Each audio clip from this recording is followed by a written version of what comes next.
नमस्कार साथियों, मैं डॉक्टर मुकेश गर्ग। जरा सोचिए में आपका हार्दिक स्वागत है। साथियों, देश के अंदर दिन प्रतिदिन मोदी सरकार द्वारा ऐसे कार्य किए जा रहे हैं जो ये शो करते हैं कि वो किसी भी दबाव को नहीं मानने वाले और किसी भी ऐसे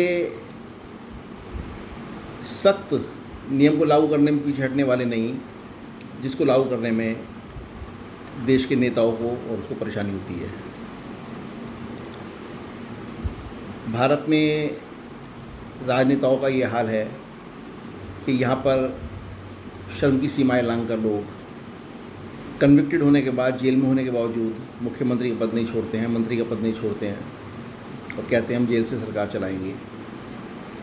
इस कानून की जब व्याख्या की गई, इस बात की जब व्याख्या की गई थी एक पर्टिकुलर केस के अंदर, तो ये जानकारी मिली कि हमारे संविधान के अंदर इस तरह का कोई प्रोविज़न ही नहीं है कि यदि कोई मुख्यमंत्री या कोई मंत्री जो है कार्यरत हो और उस पर एलिगेशन लग जाए, जेल जाने का उस पर आरोप लग जाए या जेल जाना चला जाए वो, तो उसके बाद उसे अपना पद कैसे छोड़ना पड़ेगा या नहीं छोड़ना पड़ेगा, इस पर हमारा संविधान चुप है।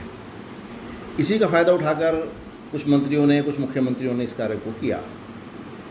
अब देश के अंदर से करप्शन को सामूल नष्ट करने के उद्देश्य से मोदी सरकार ने एक नया बिल CM PM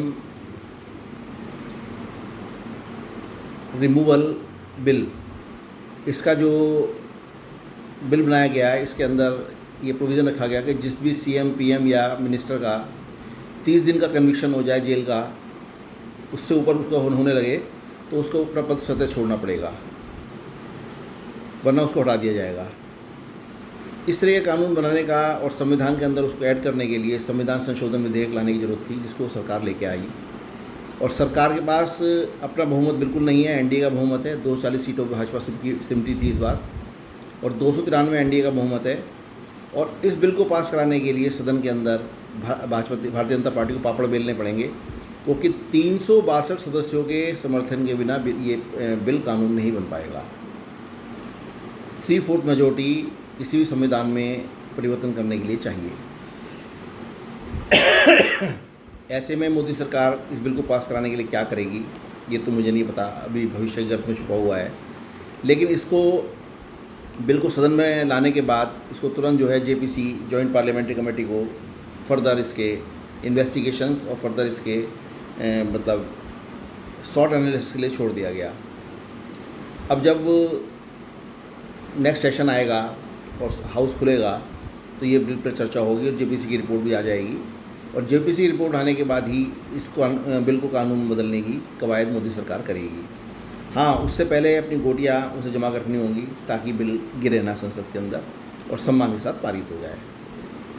लेकिन इस चीज़ के साथ साथ मैं प्रधानमंत्री नरेंद्र मोदी जी से सिर्फ एक बात पूछना चाहता हूँ या कहना चाहता हूँ उनसे, उन तक पहुँचाना चाहता हूँ अपनी बात, कि जिस तरीके से अरविंद केजरीवाल और उनके मंत्री मनीष सिसोदिया, सत्येंद्र जैन और उनके राज्यसभा सांसद संजय सिंह, इनको शराब घोटाले के अंदर दिल्ली के अंदर जेल की सज़ा मिली, जेल में रहे हैं लोग, इनको सज़ा मिली इनको, वो केस अब तक ट्रायल पे क्यों नहीं आए हैं, क्यों नहीं उनमें डिले क्यों हो रहा है, उन केस को सुनवाई करके उन केस को एक तरफ क्यों नहीं किया जाता है, उसके पीछे क्या मजबूरी है सरकार की, या सिर्फ कार्यपालिका की वजह से काम रुका हुआ है ये? यदि सरकार की मजबूरी ED और CBI को लेकर नहीं है तो ये न्यायपालिका के ऊपर रुका होना चाहिए। और मुझे नहीं लगता कि न्यायपालिका जिस तरीके से आजकल केसेस को सुन रही है तो कम से कम की डेट तो जरूर आएगी। सरकार को चाहिए कि ED और CBI को इतना चुस्त दुरुस्त रखे कि जिस केस की वो इन्वेस्टिगेशन शुरू करें उसको अंजाम तक लेके जाएं और शीघ्र लेके जाएं, ताकि देश की जनता को न्याय होता हुआ दिखे। असली किसी भी देश के कानून का मतलब ये होता है कि कानून से जनता को न्याय मिलता हुआ दिखना चाहिए, और वो तब दिखाई देगा जब जितने भी केसेस नेताओं के खिलाफ़ और उनके खिलाफ़ बन रहे हैं, उन केसेस पे जहां ED छापेमारी कर रही है, CBI छापेमारी कर रही है, उन केसेस को तुरंत फास्ट ट्रैक कोर्ट के अंदर चलाकर उन केसेस को समाप्त किया जाना चाहिए। ताकि दूध का दूध पानी का पानी हो और जनता को ये भरोसा हो कि उनकी सरकार उनके लिए कार्य कर रही है। जरा सोचिए। साथियों, यदि मेरे विचार आपको उचित लगे तो कृपया मेरे चैनल को लाइक कीजिए, शेयर कीजिए और सब्सक्राइब कीजिए। धन्यवाद।